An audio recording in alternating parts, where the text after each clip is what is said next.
So I got some of the sheet for the canopy, and I obviously don't have a sheet metal press brake, so we're going to kind of get a bit creative with how we're going to bend it. So let's, I guess, see what happens. Maybe. Maybe not. Hang on.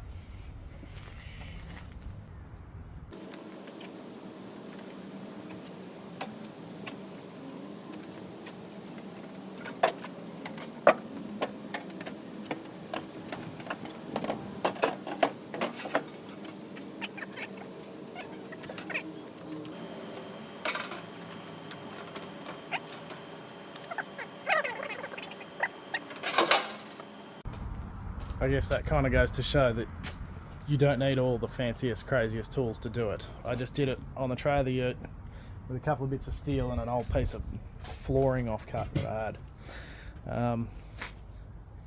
Yeah, you just clamp it and bend it, and being aluminium, it sort of bends pretty easily. So I probably won't do any more work this afternoon because it's Friday and it's like 6 o'clock and I kind of just want to sit down. So tomorrow, which will be in like 2 seconds in this video, we're going to cut the other door, bend it up, then we're going to go on a little mission out to bloody Steel Place and get the last of the alley. I just didn't have the space for it the other day to pick it up. So we'll get the last of the alley, and then we're going to sheet this canopy, and it is going to look like a canopy this weekend. It may have locks, it may not. I haven't quite worked out what locks I want, so we'll see. But anyway, I'll see you in 2 seconds for you, which will be like a day for me. Okay, bye.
See?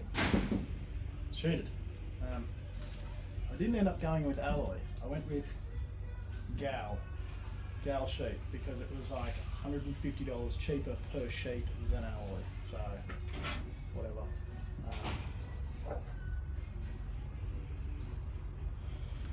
Yeah, so, yeah. I mean, YouTube's not really paying, so it's cheap. But it's going to work. It's going to work nonetheless. It doesn't really change anything at all.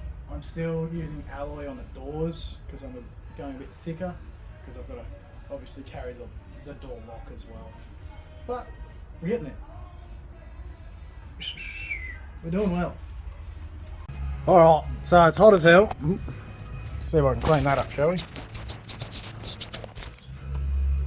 That's better. So it's hot as all fuck. Canopy's mostly sheeted and it's got a little bit of primer on it. A little bit. I need to actually finish priming it, but mostly sheeted. Apart from the roof. Now, why is the roof not sheeted? I didn't buy enough sheet. Now everywhere's fucking closed. Rough. But we might just go to Bunnings and see what we can get from there. Yeah, so everywhere where the sheet touches metal has been Sikaflex, so it holds a bit better. So like there's a, where is it, there, there's a support there, and that's all Sikaflex, like everything is Sikaflexed. The edges you'll see are a bit meh. I have a plan for that. It involves me going to Bunnings anyway, so we might go for a drive in a sec, but we're getting there. Finally. Was it worth it? For an extra couple of $100, I could have bought one that was done, but it probably wouldn't have fitted the tray that well, which is the big problem. Because I've got the angled sides on the tray, which makes everything just hard. I just had to do it that way, didn't I? So anyway, we'll go to Bunnings.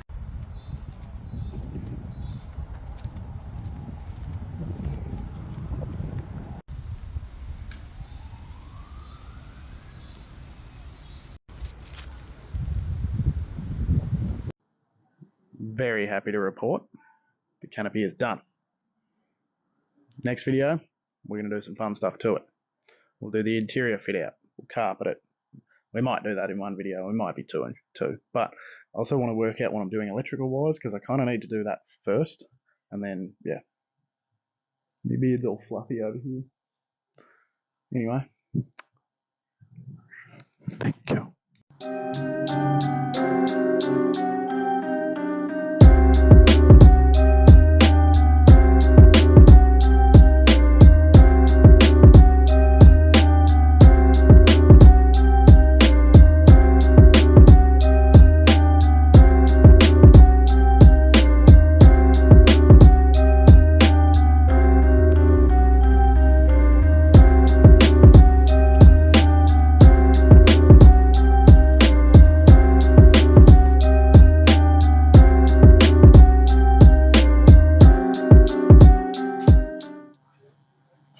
So as far as the spare mounting goes, you can't really see it. Well, you can kind of see it. That is the spare tyre mount off a patrol door. And I used to have a patrol, so I still have that for some reason. So I just bolted it. I put some braces in behind the canopy. Here, we'll show you. You got some braces there. And yeah, just bolted straight through. You'll see this bar just here, that's actually going to come out. It was just tacked in, and I just forgot to take it back out. Now you can see daylight over there, and there, and there. What are we going to do about that? Don't know. Work it out. But that seems to be the only place where it's coming through, and same on the other side, obviously. But yes.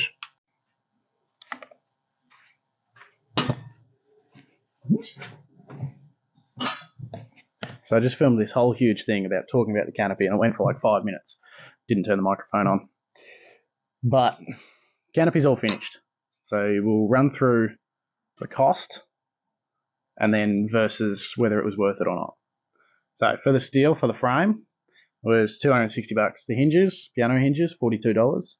Alloy sheet, so for the doors and the roof, it was $380. Gal sheet for this main sheet and the other side, $150. Locks, $150. I could have got them cheaper, but whatever. Miscellaneous, so your grinder, blades, your paints, glues, blah, $50, call it. And struts, $43. So a grand total of $1,075. Was it worth doing for the money? Not really. Could I have just bought an off-the-shelf one and plonked it straight on? Also, no. Because of the way the tray is shaped with the boat sides, I call it, normal Canopy just wouldn't have fitted. So we built one ourselves, and it's always fun to just build stuff yourself. You know, get your mates around, get some beers going, and just build shit. Like, who cares if you can buy one off the shelf? If you can build it and you have the know-how to do it, why not? Why not give it a go? Would I do it again? Maybe.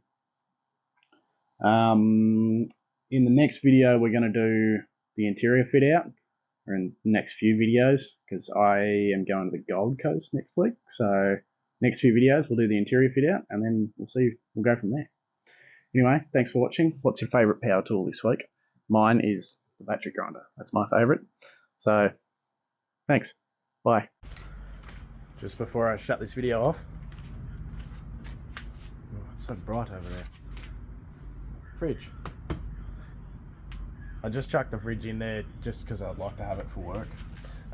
But as far as insulating things go, you know those bloody windscreen shield things?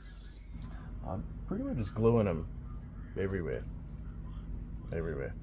And then I'm going to put timber over the top of that with a little bit of an air gap behind it, just so, you know, the best thing you can do for heat and heat dissipation is an air gap. So the heat will go through one layer, but it won't as easily go through another layer. So like you see it a bit with race cars and stuff, like there's a, you know, say your turbo's near your brake master cylinder, and there's like a tiny skinny ass piece of alloy or sheet something between the turbo and the brake master, and there's an air gap on either side, and there's like a mega temperature difference between the two. So we're doing the same thing. So technically this is a race car now.